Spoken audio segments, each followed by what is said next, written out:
विधानसभेच्या पायऱ्यांवर विरोधकांचं आंदोलन. कोश्यारी ते कोरटकरांपासून अनेकांकडून शिवरायांचा अपमान. सरकार त्यांना सुरक्षा देऊन अपमान करतंय. विरोधकांची घोषणाबाजी. शासनाची फसवणूक करून सदनिका लाटल्याच्या प्रकरणी कृषीमंत्री माणिकराव कोकाटे यांच्या शिक्षेला स्थगिती मिळणार की खालच्या कोर्टाची शिक्षा कायम राहणार याकडे लक्ष. धनंजय मुंडे यांच्या मंत्रिपदाच्या राजीनाम्यानंतर आता विरोधकांकडून माणिकराव कोकाटेंच्या राजीनाम्याची मागणी. न्यायालयानं शिक्षेला स्थगिती नाकारल्यास विरोधक कोकाटेंच्या राजीनाम्यासाठी आक्रमक होण्याची शक्यता. विधानसभेमध्ये आज पुण्यातील जीबीएस रुग्णांच्या संदर्भातील विषय चर्चेला येणार. या आजाराशी संबंधित रुग्णसंख्या 200 वर गेली असून विरोधक त्यावरून सत्ताधाऱ्यांना कोंडीत पकडण्याची शक्यता. महायुती समन्वय समितीच्या बैठकीत विधिमंडळ समित्यांच्या वाटपाचा फॉर्म्युला ठरला. भाजपला 11, शिंदेच्या शिवसेनेला 7 तर राष्ट्रवादीला 4 समित्या मिळणार. विरोधी पक्षनेता निवडीसाठी विधिमंडळाकडून विविध दाखले तपासले जाणार आहेत. केंद्र शासनासह इतर राज्यातील नियमांची विधिमंडळ माहिती घेत आढावा घेणार. त्यामुळे विरोधी पक्षनेता निवड लांबणीवर पडण्याची शक्यता. भास्कर जाधव यांच्या नावाला शिंदेच्या शिवसेनेचे आमदार आणि भाजपचे आमदार विरोध करण्याची शक्यता. भास्कर जाधवांनी भाजपच्या आमदारांचं निलंबन केलं होतं, त्यावरून विरोधाची शक्यता. शिंदेंना फडणवीसांचा आणखी एक धक्का. एमएसआरडीसीसह व्यवस्थापकीय संचालक कैलास जाधव यांना मुख्यमंत्री फडणवीसांनी पदमुक्त केलं. शिंदे मुख्यमंत्री असताना कैलास जाधव यांची नियुक्ती करण्यात आली होती. मंत्री हसन मुश्रीफ यांनी वाशिम जिल्ह्याच्या पालकमंत्री पदाची जबाबदारी सोडली. लांब पल्ल्याचा प्रवास करू शकत नसल्यानं जबाबदारी सोडली. त्यामुळे लवकरच दत्ता भरणे पालकमंत्री पदाची जबाबदारी घेणार असल्याची सूत्रांची माहिती.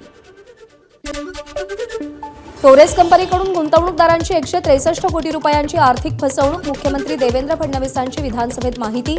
9 फरार आरोपींविरुद्ध लुकआउट नोटीस जारी. 2 लाख कोटींच्या प्रकल्पांचा मुख्यमंत्री फडणवीसांकडून आढावा. हाजी अली इथं 1200 क्षमतेचं वाहनतळ उभारा तर नालेसफाईच्या कामामध्ये एआयचा वापर करण्याचे फडणवीसांचे निर्देश.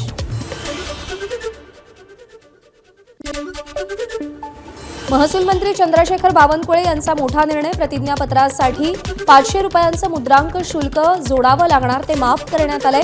निर्णयाची अंमलबजावणी करण्याचे महसूल मंत्री बावनकुळे यांचे निर्देश. धनंजय मुंडे मुंगीही मारू शकत नाहीत. धनंजय मुंडेंचं जन्मगाव असलेल्या नाथरा येथील ग्रामस्थांनी मत व्यक्त केलं. मराठवाड्याच्या नेतृत्वाचे पाय खेचण्याचा डाव असल्याचाही ग्रामस्थांचा आरोप. आज धाराशिव जिल्हा बंदची हाक. संतोष देशमुख यांच्या हत्येचे फोटो समोर आल्यानंतर हत्येच्या निषेधार्थ बंद. धनंजय मुंडे यांना सहआरोपी करा. त्यांना पाठीशी घालणाऱ्या अजित पवारांच्याही राजीनाम्याची मागणी.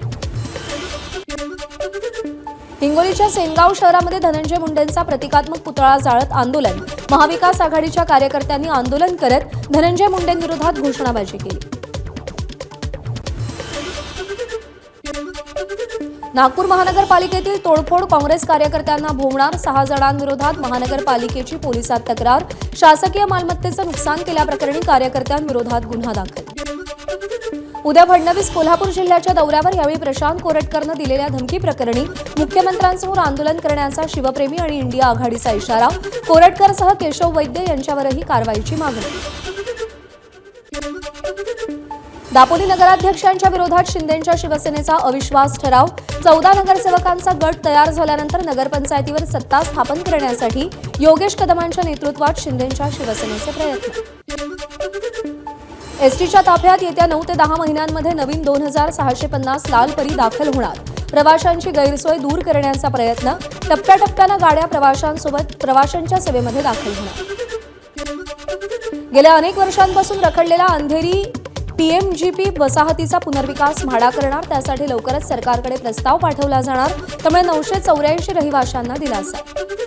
मुंबई, पुणे, नागपूरसह मेट्रो शहरांमधील सायबर गुन्ह्यांमध्ये वाढ. वर्षभरामध्ये फसवणुकीच्या तब्बल 16,219 घटना. त्यामध्ये 14,668 कोटींची फसवणूक. लवकरच सायबर सुरक्षा प्रकल्पाची अंमलबजावणी. विधानसभेत मुख्यमंत्र्यांची माहिती. पुणे मेट्रोकडून महिलांसाठी प्रवासात खास सवलत. जागतिक महिला दिनानिमित्त वनडे पास फक्त 20 रुपयात मिळणार. 8 मार्चपर्यंत महिलांना सवलत मिळणार. अमरावतीकरांसाठी आनंदाची बातमी. एप्रिलमध्ये बेलोरा विमानतळावरून अमरावतीकरांना टेक ऑफची सुविधा. डीजीसीआय परवानगी प्रक्रिया अंतिम टप्प्यात. खासदार अनिल बोंडे यांची माहिती. दादर रत्नागिरी दरम्यान अनारक्षित गाडी चालवण्याचा निर्णय. होळीनिमित्त कोकणात जाणाऱ्या गाड्यांचा आरक्षण फुल झाल्यानं विशेष गाडी. 11, 13 आणि 16 मार्चला विशेष गाडी चालवली जाणार. चालत्या बसमध्ये तपासल्या 12वीच्या उत्तरपत्रिका. नांदेडहून धर्माबादकडे जाणाऱ्या बसमधील उत्तरपत्रिका तपासाचा व्हिडिओ समोर.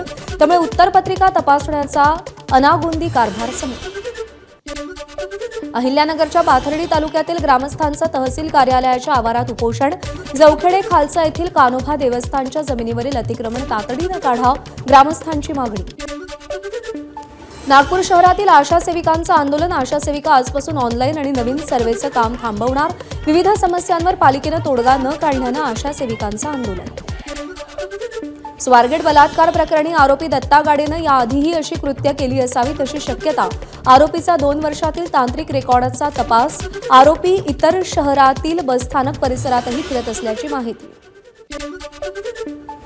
स्वारगेट बलात्कार प्रकरणी आरोपीचा डीएनए अहवाल आणि न्यायवैद्यक पुरावे एकत्र करून येत्या 15 दिवसात आरोपपत्र दाखल केलं जाईल, गुन्हे शाखेची माहिती. यवतमाळमध्ये ठाणेदाराची डिलिव्हरी बॉयला मारहाण. मोबाईलवरून संभाषण करताना केवळ सर न म्हटल्याच्या रागातून कार्यालयात जात मारहाण. या प्रकरणी अद्याप गुन्हा नाही. पत्नीला अंधारात ठेवून पतीनं गुपचूप दुसरं लग्न केलं. संतापलेल्या पत्नीनं पतीसह दुसऱ्या बायकोची धुलाई केली. अकोला जिल्ह्यातील बार्शी टाकळी तालुक्यातली घटना. अकोला जिल्ह्यातील अकोट शहरात काल मध्यरात्री कपड्याच्या दुकानाला आग. आगीमध्ये लाखो रुपयांचे कपडे जळून खाक. आगीचं कारण मात्र अस्पष्ट. अकोला शहरातील मुख्य बाजारपेठेत पहाटेच्या सुमारास आग. 4 किराणा दुकानं आगीत जळून खाक. शॉर्ट सर्किटमुळे आग लागल्याची प्राथमिक माहिती. 3 तासांनंतर आगीवर नियंत्रण. अमरावतीच्या मेळघाटात आगीत संपूर्ण वस्ती जळून खाक. अनेक कुटुंब उघड्यावर. धारणी तालुक्यातील नागढाणा इथं अचानक लागलेल्या आगीमध्ये 7 पेक्षा जास्त घरं जळून खाक. पुण्याच्या दौंडमध्ये बिबट्याच्या हल्ल्याचा बनाव करून महिलेची हत्या. पुतण्यानं हत्या करत तक्रार केली. अखेर मृत्यू झाल्याचा बनाव केल्याचं पोलीस तपासात उघड. आरोपी अटकेत. मुंबईमध्ये INS रणवीर युद्धनौकेमध्ये स्फोट झाल्याचं प्रकरण. कोलाबा पोलीस ठाण्यामध्ये Ajay air product private limited या कंपनीवरती गुन्हा दाखल. संबंधित कंपनीनं फ्रेयॉन 22 ऐवजी फ्रेयॉन R152A या गॅसचा पुरवठा केल्यानं स्फोट झाला. अकोल्यामध्ये अपहरण झालेल्या वंचितच्या महिला नेत्याची नात पोलिसांना सुखरूप सापडली. घरासमोरील बांधकामावर काम करीत मजुरानं मुलीचं अपहरण केलं होतं. आमदार संजय उपाध्याय यांच्या शेजारी संशयास्पदरित्या फिरणाऱ्याला पोलिसांनी ताब्यात घेतलं. सदर व्यक्ती सँडविच विक्रेता असल्याची प्राथमिक माहिती.